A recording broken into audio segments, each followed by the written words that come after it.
Back to breaking news in Boynton Beach. A man I spoke with via phone tonight compared violent chaos that erupted in his neighborhood to that of a, quote, war zone. Stunned residents report many shots fired and say a SWAT team has ordered residents to be inside their homes for their own safety's sake at Monterey Bay off Congress Avenue.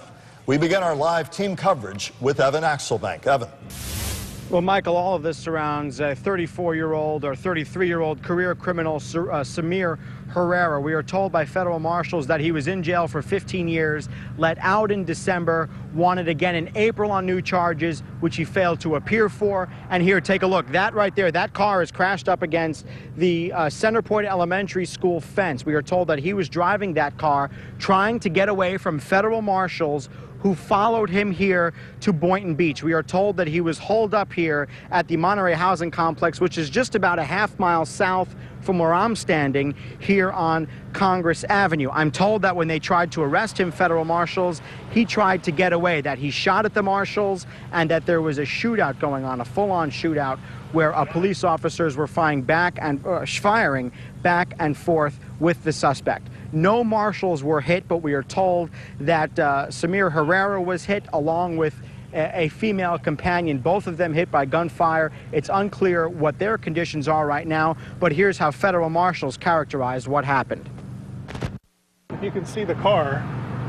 The front end of the car is smashed, the back end of the car is smashed. This fugitive was ramming cars in this apartment complex in an attempt to get away at whatever cost. Okay, not only he began shooting at our deputy marshals, but he began smashing cars and would have run over any innocent person that would have been in that parking lot.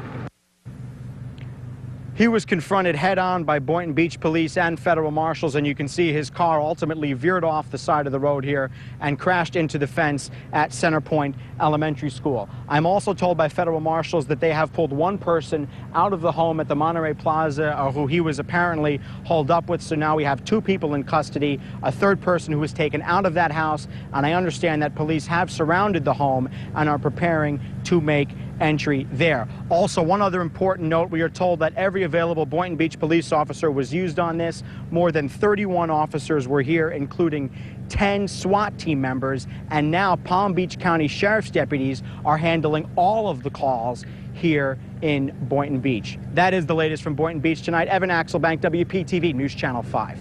Evan, thank you. And to that caller I spoke about at the top of our coverage, a Mr. McAllister. Now imagine this. He's pulling into his home, he says, with his wife and 5-month-old daughter when he says he heard the chaos erupt. Repeated gunfire, he said, that stretched over several minutes. Here in part, in his words, the chaos this night. My wife and daughter in the bathroom crying. All right, but we live in a war zone over here. My wife just had stepped out of our car with our daughter. As we stepped out, the gunfire started going off, and it sounded like very, very loud gunfire. And my wife and daughter ran into the house, ran into the bathroom, because that's why I told them to go in the bathroom. Michael McAllister, a resident in Monterey Bay, who said they were all being asked to stay near or in their homes. As frightened as could be, we talked several times over the evening, absolutely shaken, as are so many neighbors there. You could hear the fear in his voice, and there were a lot of cars that were literally just at a standstill outside the development, people waiting to get back into their home because they were trying to keep everyone safe, you know, until they got brought these people into custody. And that has happened already, so we'll keep you posted. More details as this continues to unfold tonight. We'll have it tomorrow morning beginning at 4:30 a.m.